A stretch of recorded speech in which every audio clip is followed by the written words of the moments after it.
YouTube, what's up? It's your boy Kobe back with another video. Hope you guys are doing well. Hope you guys are in great spirits. So typically guys, I don't usually like to talk about anything but stock market investing, personal finance, maybe a little bit of YouTube, but today I can't get NBC's Olympic coverage out of my head, and I just felt like, you know what, I'm gonna rant a little bit. I'm gonna rant, you know, get my energy out, my spiciness about the coverage out, because I just did not like it very much. Now, I want to be clear, this critique has nothing to do with the performances of all the athletes that balled out. You know, shout out Simone Biles, Elaine Thompson, Rai Benjamin, Kevin Durant, Carson Warholm, Suni Lee, Cindy McLaughlin. Bro, the list goes on and on. It wasn't the athletes, it was NBC's coverage that made this bad. Alrighty guys, so it goes without saying the 2020 Olympics dealt with complications right from the very start. Just in case you might have forgot, there was a small logistical problem last year with the fact there was a worldwide pandemic going on with no vaccine, so the competition had to be postponed. The 2020 Summer Olympics, now the latest major sports cancellation caused by the global COVID-19 pandemic. Fun fact, the Olympics being postponed is so rare that this is the first time it happened without half the world trying to kill each other in the form of World War I and World War II. Can you imagine the guy that had to make that cancellation phone call? Hello, please leave a message after the tone. Hey Germany, this is America. Hope you're doing well. We just want to call to confirm that we will be canceling this year's Olympics. We had something come up in the form of World War II, and we're going to be planning actually a little bit of a Normandy invasion. Oh, I shouldn't say that? Oh. Yeah, Germany, we're just going to be busy. Anyways, the reason why I make this point is because with the postponements, we already knew there were already a ton of financial hardships that Japan, the IOC, and NBC were going to withstand going into this summer's Olympics. Instead of being the huge moneymaker Tokyo organizers dreamt up the Olympics would be for a slow-growing Japanese economy, organizers became content with the games just trying to recoup as much of the $15 billion total cost as possible. But here's the crazy plot twist and the reason I don't feel bad about unloading the aerial assault I'm about to give to NBC and their production. NBC was in better shape heading into these Olympics from an ad sales standpoint than they were back in 2016. Because compared to Rio in 2016, NBC Universal had sold more in advertising for the 2021 Olympics, and NBC execs were feeling really good about how they're about to handle this year's production. Listen to this quote from Molly Solomon, NBC's executive producer and president, that just beams with confidence about how well they're going to produce this show. We are going to deliver the most comprehensive and accessible coverage for any sports event in history. The depth and breadth of our broadcast will be unprecedented, showcasing once-in-a-generation athletes and storylines that will capture the incredible uniqueness of these games and our times. Stop the cap! Stop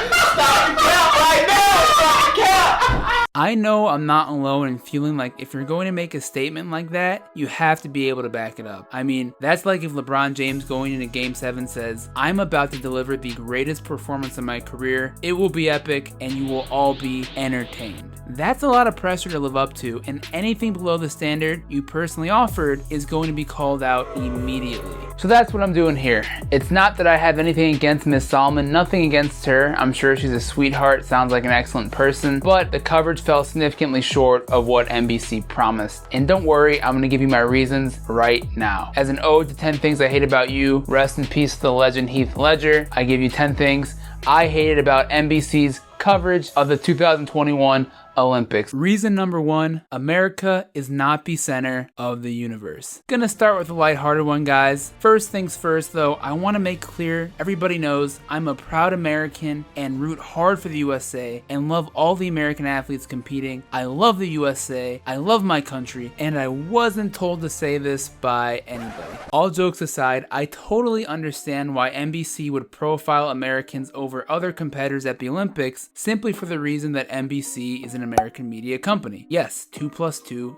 = 4. I get it. Having said that, what I didn't love about this year's coverage is I think they missed the mark in elevating non-American stars that deserved way more attention than they were given. Look, Caleb Dressel is a beast. And with 5 gold medals this Olympics, it'd be hard not to argue he was one of the biggest names in Tokyo. But what about Elaine Thompson-Herah of Jamaica? She completed the double gold for the second Olympics in a row in the 100 meter, 200 meter races. Didn't hear much. Ma Long, one of the greatest table tennis players of all time, and recaptured gold once again this time around. Safan Hassan, one of my favorites. She delivered a 5K, 10K double gold and then also picked up a bronze medal in the 1500 meters, putting her on the short list of some of the greatest Olympic achievements in history. Also, NBC can't even give Canada Soccer a full ceremony for their gold medal victory. They had to cut it short. To be fair though, I get it, limited broadcasts can make this a tough task no matter what. Reason number 2, mid-event advertisements and cutting to commercial mid-medal events? When it comes to NBC's advertising during the 2021 Olympics, look, I fully expected to get peppered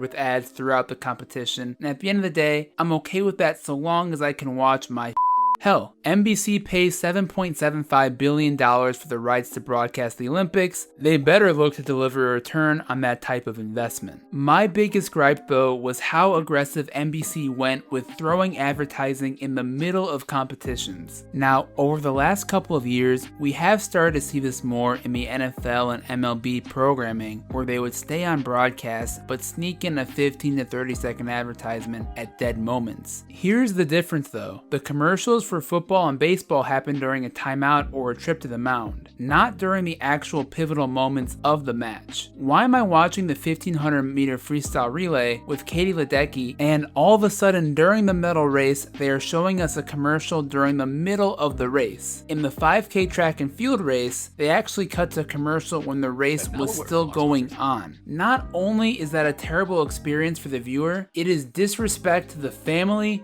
friends, and supporters of all the racers who want to watch every second of their Olympians once in a lifetime moment that they literally train years for.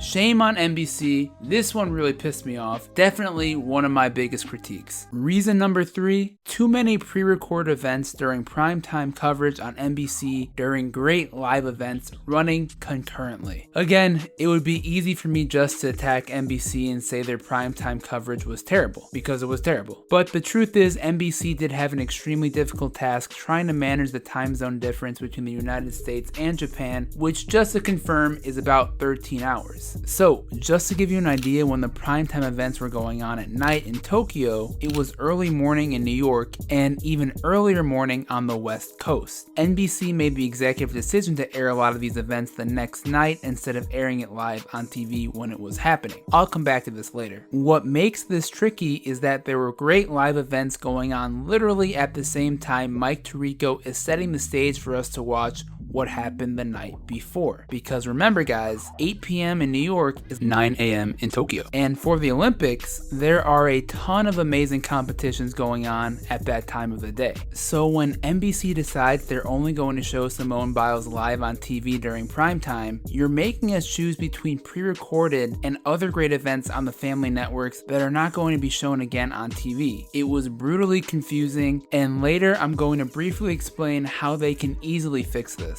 Reason number 4, forcing Peacock down our throats to watch live events that should easily be on TV. Oh boy, quick warning, we have a Mean Girls reference incoming, and why not? Tina Fey is a GOAT, an absolute GOAT. She's been on NBC for a while, and it makes sense because she wrote the screenplay for the 2004 movie Mean Girls. Personally, I think it's fitting to share the scene that I think everybody thinks about when NBC tries to sell their Peacock streaming platform. Roll the clip. Gretchen, stop trying to make Peacock happen. It's not going to happen. For those of you that are confused about what Peacock is, please allow me to do you a solid right now. In the push to get their piece of the streaming pie against the likes of Netflix, HBO Max, Paramount Plus, etc., Peacock is NBC's paid streaming app that allows you to watch NBC original content on demand. In an effort to promote Peacock, NBC has put a lot of effort in using the Olympics to create a foothold between them and potential new subscribers. subscribers. And by the way, it's the no-brainer smart move to do. I can't deny that. Because it truly is impossible to air all live Olympic content on TV, I do think Peacock would actually be a cool option for those that want to watch everything regarding the Olympics. Fair enough. However, what is not cool is the fact they put some of the biggest events behind the paywall for people who do not have cable subscriptions. These live events included most of the track and field finals, most of the gymnastic finals, and even all the Team USA basketball games, not including the gold medal match. I'm not kidding, guys. Here I am trying to watch Team USA play against Australia in a huge semifinal match the other night, and I go to NBC, and I kid you not, they're showing pre-recorded skateboarding. Come on, man, that's a joke. If that's your strategy, NBC, to gain subscribers, I wish you the very best of luck, like I would wish someone skydiving without a parachute the very best of luck. Reason number 5, total disrespect of track and field's marquee event. Okay guys, I gotta get on camera for this one.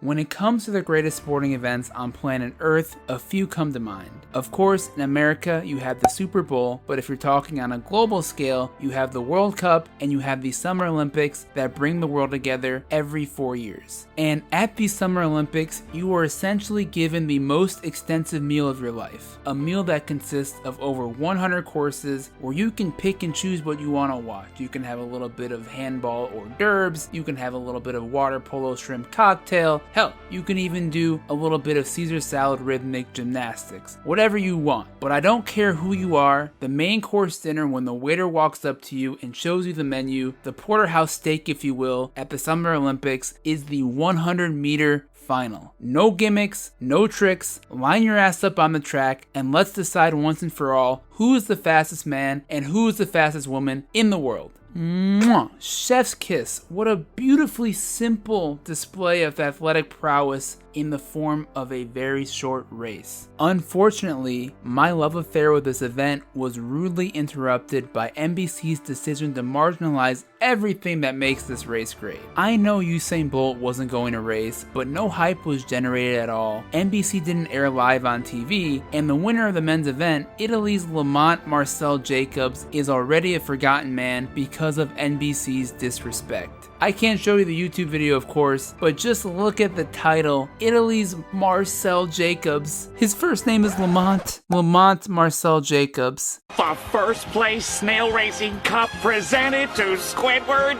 Tortellini. What the f***, NBC? Can somebody please fix this? Also, by the way, the comments on this video echo everything I've mentioned. Just take a look. Reason number 6, unworthy events of primetime coverage against flagship Olympic events. As I mentioned before, the Olympics are great because if you tried hard enough, you can find an event that you enjoy or at least resonate with. But with that said, the 3 major sports at the Olympics that I think people really come to watch are gymnastics, swimming, and track and field. Credit to NBC, they held down the fort for swimming actually. They damn showed nearly every single swimming event in primetime. And quick note, the IOC actually accommodates swimming final events to be conducted during the nighttime in the United States. I get this because literally half of our medals, maybe not half, but a lot of our medals are in swimming. Yet, getting back to my point about track and field getting the short end of the stick, I personally felt there were too many times where there were great events on the track going on, yet NBC was showing beach volleyball instead of all the amazing heats for track and field. No disrespect to beach volleyball. If you're a beach volleyball player, no disrespect. Maybe I'm completely wrong too, but I just don't think most people are trying to watch beach volleyball on prime time when they turn on NBC at 8 p.m. at night. If anyone watching this works in NBC, please, I would love to hear your explanation. Why does beach volleyball get so much primetime coverage over track and field? Anyways, the biggest problem isn't the fact that they are showing beach volleyball, it's the fact there is no mention of what else is going on at that same time. We all pretty much have to go on a mini scavenger hunt to figure out what time each event is, and this made the experience extremely frustrating. Which brings me to my next point. Reason number 7, the lack of marketing and poor communication throughout the Olympics was unbelievable. I don't need to dive deep into this one. The ratings for the Olympics were quite a disaster relative to 2016 and 2012, and yes, of course, the COVID postponement and the time zone differences played a part, but I have no doubt part of the reason was the actual marketing explaining when events were and how to watch was so poorly communicated to the audience. Just a few examples. I watched the Olympics every single night. I had no idea Kevin Hart and Snoop Dogg were doing an Olympic highlight show on Peacock until day 10. Oops. Example number 2. When USA Basketball is about to tip off on Peacock, they don't even bother to mention it on NBC. How hard would it be for Mike Tirico to just say, "Hey guys, I know we're showing you pre-recorded skateboarding on NBC for no apparent reason, but if you want, you can watch the live basketball game on Peacock." How hard would that be? I mean, if you're not going to promote your own product, what are you even doing? Also, it turns out there's free versions of Peacock that allow you to watch select events for free. I had no idea about this until I actually started doing some research for this video. And the biggest kicker and irony of them all, the NBC Sports app was perhaps the best thing about the Olympic coverage, as you could truly watch any event on demand with a cable subscription. But with all the cross promotion and confusing marketing, it got lost in the sauce, and there were a lot of unsatisfied customers, including myself. Beyond all my brutal jokes, this is a valuable lesson, ladies and gentlemen. Molly Solomon, upon review, I actually don't disagree. The coverage of the Olympics was extremely extensive. Bravo. But let me ask you this. At the end of the day, if a tree falls in the forest and no one is around to hear it, does it make a sound? Reason number 8, incomplete YouTube clips that left us with more questions than answers. Why post incomplete YouTube clips of a race that lasts less than 2 minutes? I don't get it. You put out a video of an 800-meter race and don't even show the full race. No details at the end of the times that tell us who advances, no commentary on where to actually watch the events live or where to watch the full replay. Nada. I mean, who's running this shindig? Reason number 9, awkward interviews that felt extremely forced. I know, you might think I'm nitpicking a bit here, and admittedly, I am a bit. Keeping it a buck though, there were several weird interviews where American athletes got interviewed that had no business getting interviewed. The USA 4x100 men's relay team, for example, was immediately interviewed after finishing 6th in the heat after having a performance that Carl Lewis called a total embarrassment. And lo and behold, the interview did not make for good television. Also, Ry Benjamin, the 400-meter hurdler who finished 2nd to Carson Warholm, he got interviewed by Lewis Johnson, and judging from Lewis's tone, you might have thought Ry finished last when he finished 2nd place with the time that would have shattered the world record just a month before. Just the little things that get magnified when you're already annoyed at the coverage. Reason number 10, I actually don't have a 10th reason, but I wanted to keep a clean number so I could keep the 10 things I hate about you reference in the video. Is that okay? Alright guys, those are my reasons, but before signing off, let me just give 3 things NBC can do to improve the experience for Paris 2024. Number 1, properly market your events so we know when the live events are happening. I can't do it. We'll do it live. Okay. No. We'll do it live. F it. Do it live. I think NBC purposely tried to hush some live events so the audience would tune in during the primetime show. Judging by the overall ratings, that strategy failed miserably. Just let us know when the live events are happening and put them on NBC. I can't guarantee it, but I really do believe you'd see much better numbers if you showed the marquee events live on television instead of via streaming. Number 2, during the primetime events, have a small graphic on the screen that lets us know when events are being shown and what channel. If you think about March Madness, when there are 5 to 6 games going on at once, CBS does a great job keeping you in the loop of what's going on the other channels. NBC needs to do this ASAP. Number 3, show more respect for track and field and unlock its potential. I'm serious. Putting it mainly on USA Network and CNBC while having more obscure sports on NBC is not a recipe for success. Clearly, You guys know I'm a bit biased with track and field, but there's so many budding stars in the sport, I think NBC needs to treat it like their #1 sport during the games next time around, and that wasn't the case this year. To summarize, overall I think NBC did put a lot of work into these Olympic Games, and I hate to give them such a bad rating for coverage, but it had to be done. There's a lot of room for improvement, and there's plenty of other things they could do. In fact, let me know what you guys think they should do in the comments below, but personally I think if they had just communicated a tad more, they could have moved this grade from a D+ to like a B- very quickly. Make no mistake though, I'm giving them a D+ for this coverage. All said, all love, it's your boy Kobe. I'll catch you on the next one. Peace out.